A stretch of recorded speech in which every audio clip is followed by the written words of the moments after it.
Glória a Deus. Meus irmãos, a paz do Senhor. Boa noite a todos. Que o Senhor, com a sua infinita misericórdia, abençoe as nossas vidas, cubra cada um de nós que aqui estamos, todos quantos também estão aí, quem sabe, na sua casa, onde quer que esteja. Receba a paz do Senhor sobre o teu lar, sobre a tua vida. Que o Senhor fale conosco, ou melhor, continue falando conosco nesta noite, conforme a sua infinita misericórdia. Graças a Deus. Queridos irmãos, eu convido você a meditar junto comigo, a pensar junto comigo em um texto muito conhecido, que está lá no livro do Êxodo,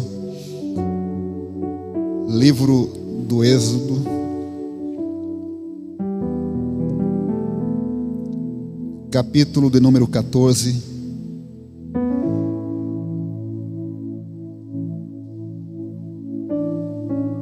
Êxodo capítulo 14, verso de número 12, 13 e 14. Glória a Deus. Diz assim a palavra do Senhor: não é esta a palavra que temos falado no Egito, dizendo: deixa-nos que sirvamos aos egípcios, pois que melhor nos fora servir aos egípcios do que morrermos no deserto. Moisés, porém, disse ao povo: não temais, nem vos assusteis. Estai quietos e vede o livramento do Senhor, que hoje vos fará. Porque aos egípcios que hoje vistes, nunca mais vereis para sempre. O Senhor pelejará por vós e vos calareis. Diga amém, queridos. Verso 13: Moisés, porém, disse ao povo: não temais, estai quietos e vede o livramento do Senhor. Diga após mim: e vede o livramento do Senhor. Amém.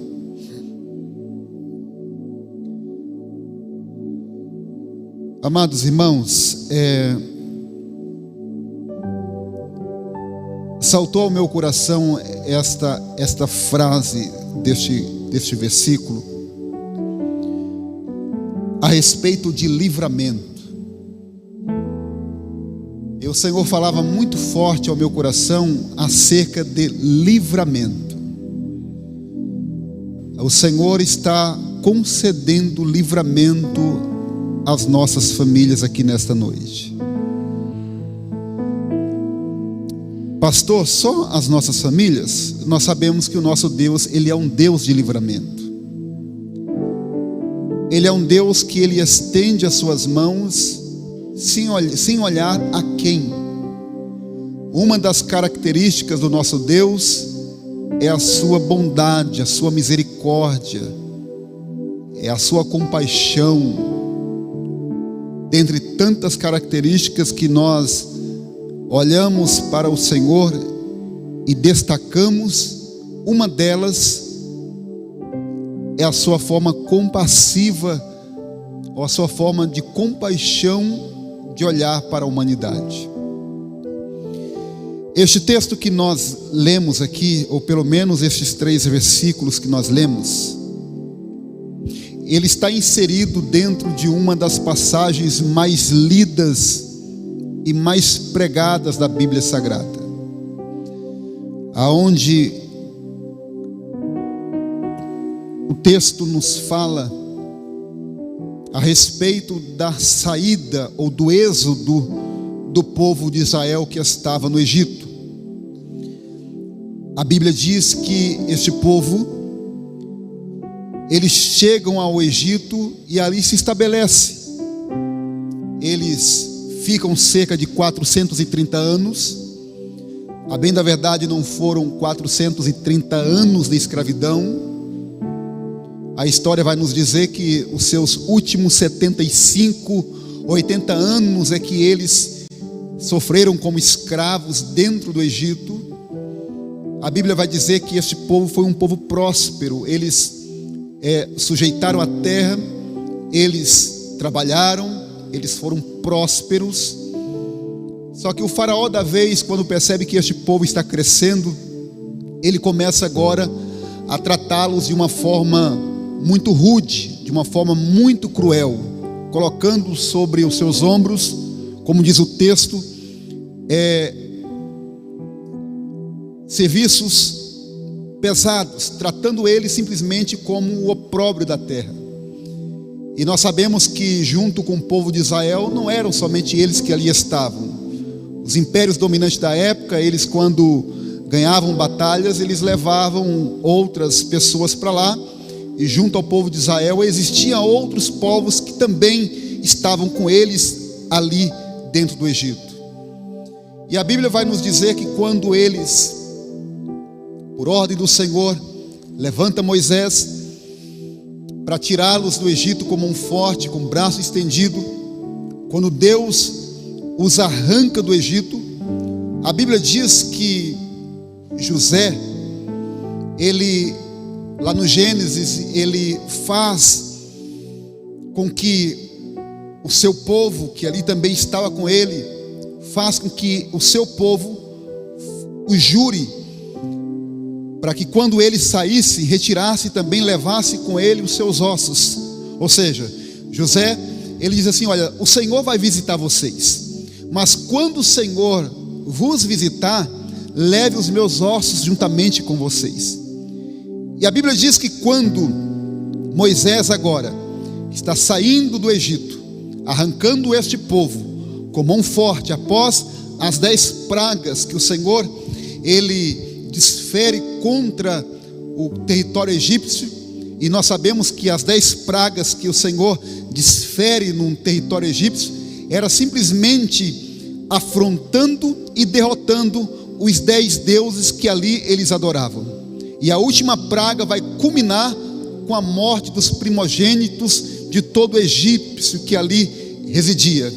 Só que Moisés, para cumprir com o pedido de José, a Bíblia vai dizer aqui no capítulo 13, o verso de número 19 do Êxodo, diz assim: e tomou Moisés os ossos de José consigo, porquanto havia este estreitamente ajuramentado aos filhos de Israel, dizendo: certamente Deus vos visitará, fazei, pois, subir daqui os meus ossos convosco.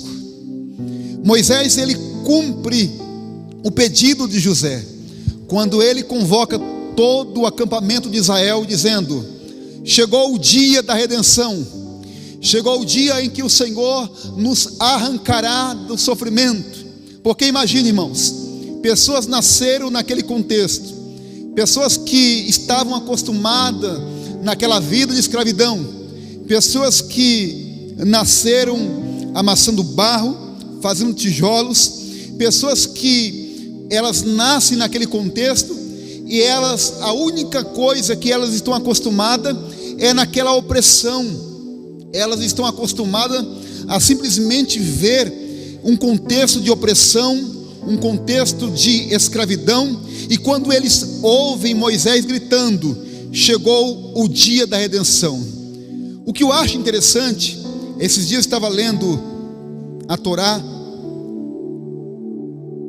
e o comentarista da Torá, ele disse algo muito interessante, que aquilo, ao ler o comentário que ele registra ali, eu gravei aquela informação e eu achei muito interessante. Eles dizem o seguinte, que quando Moisés pergunta pelos ossos de José, e Moisés sabia que José foi o governador do Egito, Moisés, ele chega às margens do Nilo e ele grita dizendo: José, não impeça que nós subamos daqui, porque chegou o dia da redenção. E os comentaristas dizem que quando Moisés, ele coloca a planta dos pés às margens do Nilo, simplesmente ele começa a observar o sarcófago que havia os ossos de José emergindo de dentro das águas do Egito. E quando aquele sarcófago ele começa a levantar, Moisés entende que ali estavam os ossos de José, e retira aquele sarcófago e começa a andar, começa a sair dali com os ossos de José que estava dentro daquele sarcófago. Olha, querido, o que eu aprendo aqui?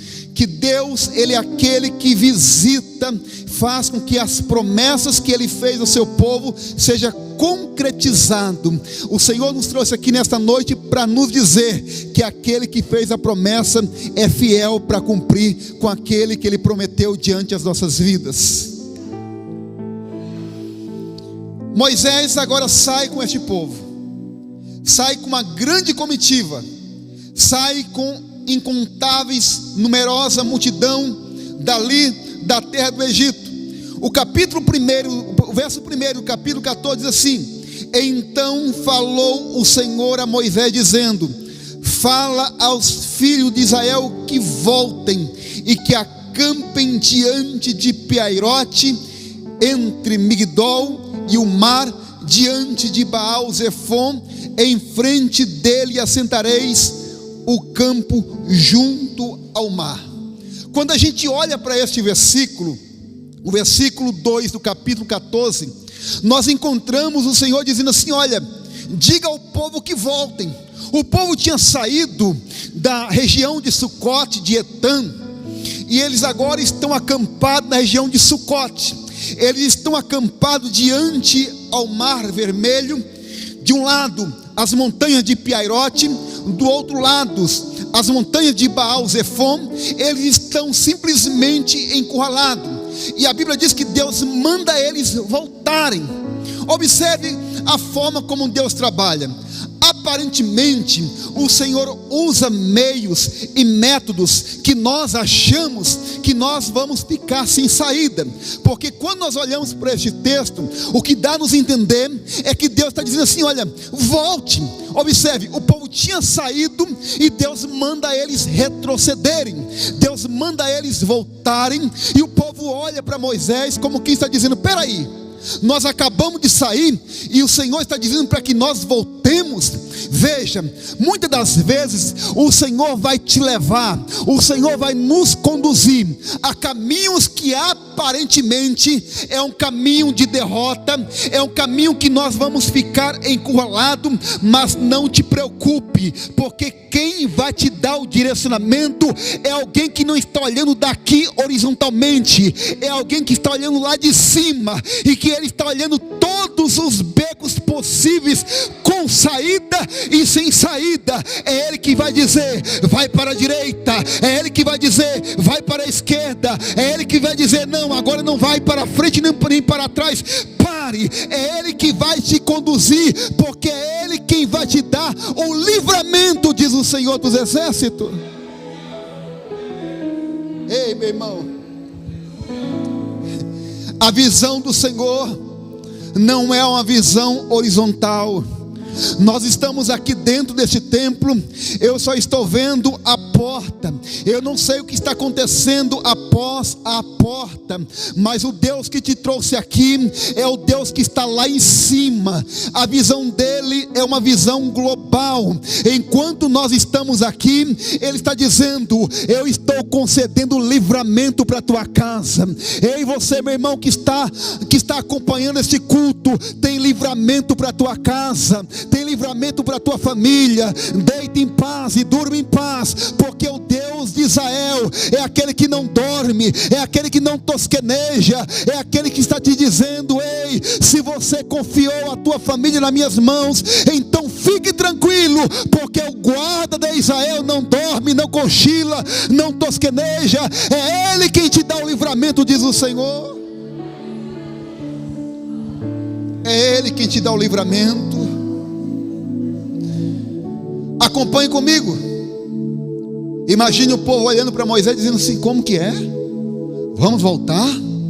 Nós acabamos de sair de lá. A Bíblia diz que o Senhor não permitiu que eles fossem pela rota do mar, pelo caminho dos filisteus, para que eles, não vendo a guerra, eles desanimassem e quisessem voltar ao Egito. A Bíblia diz que Deus fez com que eles dessem uma volta. Sabe o que eu entendo aqui? É que muitas das vezes em nossa vida, o Senhor permite algumas voltas para que nós não nos acostumemos com muitas coisas e situações que às vezes nós estamos acomodados e achamos, nós pensamos assim: eu já sei como que eu vou fazer, eu já sei que atitude tomar diante dessa situação. Às vezes o Senhor permite que nós demos uma volta, para que esta volta que nós venhamos dar, nós não sejamos surpreendidos pelos atalhos da vida, porque é natural do ser humano querer pegar atalhos.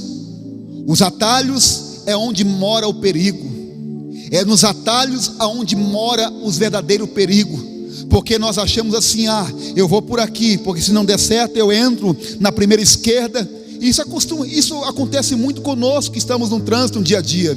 Nós achamos que sabemos o caminho, e quando nós somos surpreendidos por algum obstáculo que está à nossa frente, nós queremos pegar o primeiro atalho, e às vezes somos surpreendidos com muitas coisas que nós não sabemos o que vai acontecer na frente. O Senhor nos trouxe aqui para nos dizer: ei, Ele vai te conduzir em caminhos que aparentemente será um beco sem saída, porque Piairote é isso que significa, beco sem saída. O povo estava acampado diante as montanhas de Piairote, Migdol, beco sem saída. Atrás estava vindo o exército de Faraó, na frente o Mar Vermelho. Eles olhavam e diziam: agora o que é que vamos fazer? Eles se esqueceram de quem estava no controle, era aquele que tinha dado uma ordem para eles.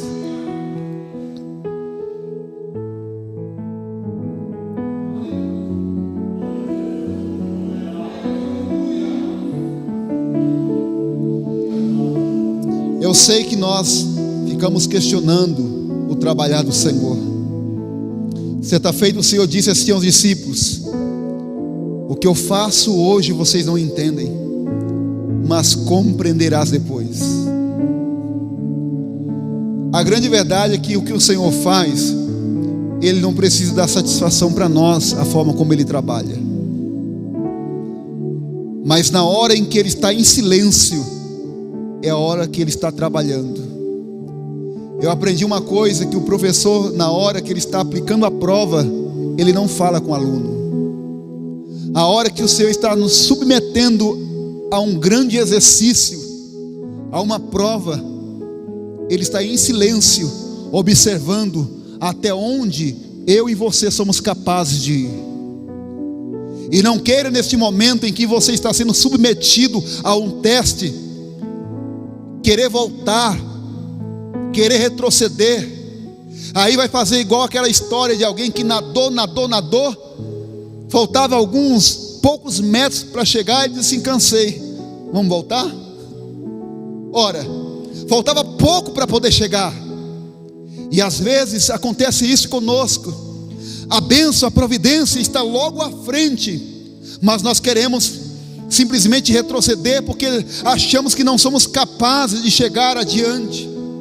Mas o Senhor está dizendo para cada um de nós aqui nesta noite: Ele está te submetendo a mais um teste. Abraão passou por longos 10 testes, ele passou em todos.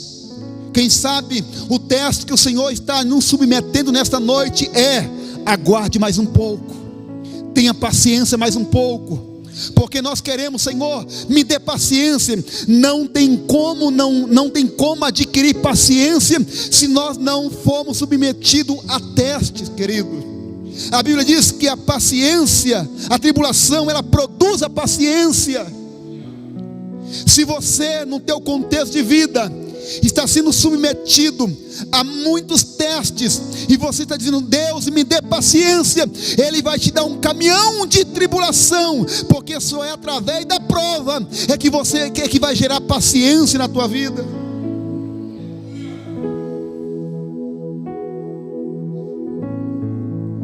E o que eu devo fazer, pastor? Ficar quieto, aguarde, porque enquanto você aguarda no Senhor, Ele concederá livramento na tua vida.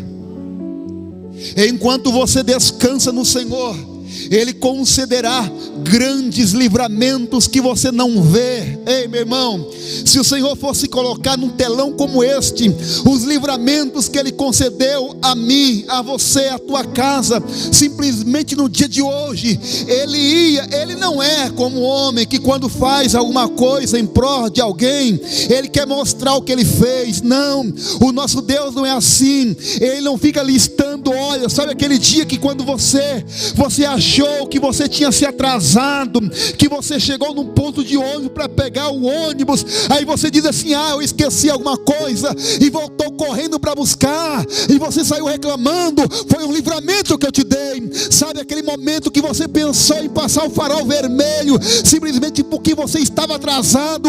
Eu te dei um livramento naquele dia. Sabe aquele dia? Oh, meu irmão, Deus não é assim. Ele não lança em rosto os livramentos que Ele nos garante, que Ele nos dá no dia a dia. Ele é um Deus de livramento.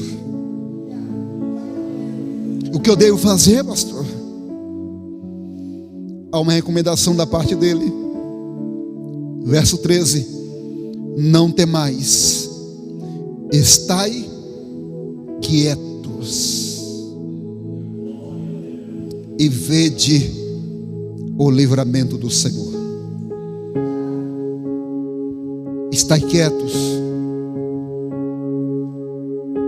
Não queira confrontar com aquele que é especialista. Eu aprendi que com especialista não se discute. Eu jamais vou discutir com um especialista em direito, porque eu não entendo nada de direito. Eu não vou discutir especialidade com um médico, porque eu não entendo nada de medicina. Eu aprendi que com um especialista você não deve discutir. Você deve fazer perguntas para ele, ao ponto de entender qual é a vontade dele. Mas com o especialista você ouve as diretrizes que ele vai te dar. E o especialista em livramento está aqui nessa noite dizendo: filho, faça isso, vai por aqui, volte. Fala aos filhos de Israel que voltem. Quem disse isso foi o Senhor a Moisés: diga aos filhos de Israel que voltem. Alguém está dizendo para Moisés: mas Moisés, por que voltar? Quem disse isso foi o Senhor. É como aquele homem que resolveu escalar. Um alpinista, ele havia fincado o seu martelo a uma certa altura, e de repente aquela sua ancoragem, ela se deslocou da onde ela estava,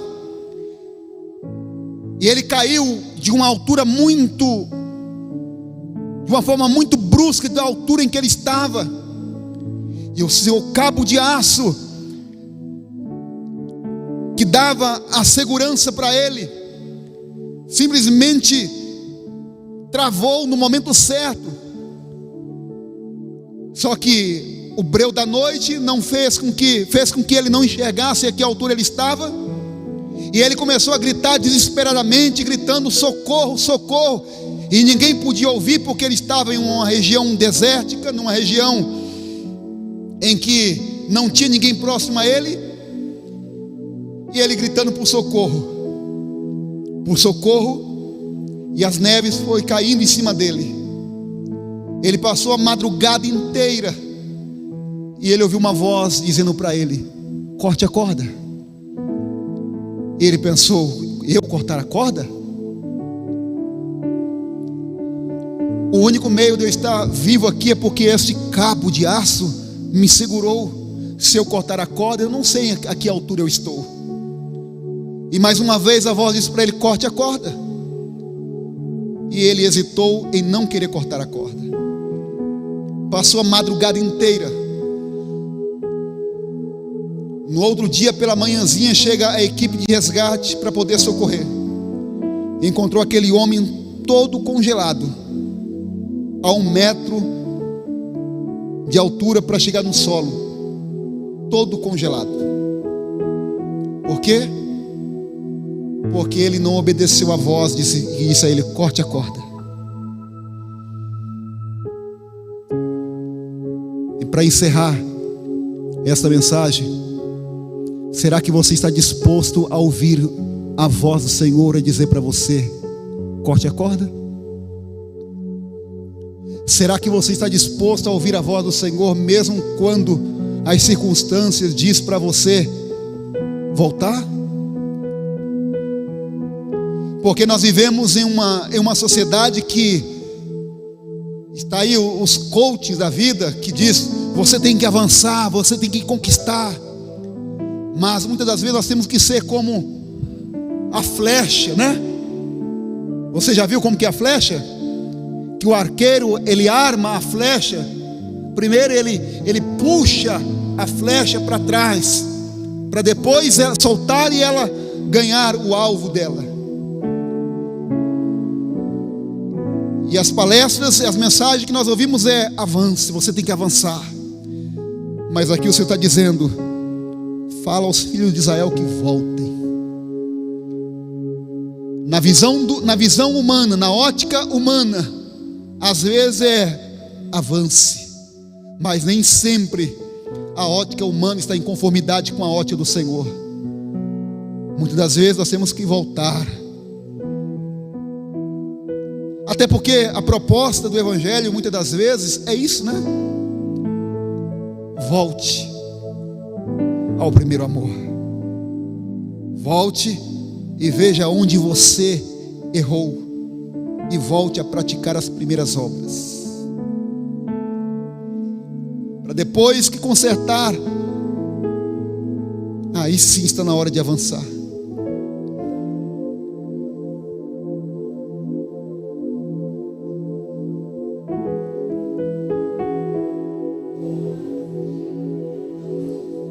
Coloque de pé, por gentileza, com a permissão do pastor, queridos.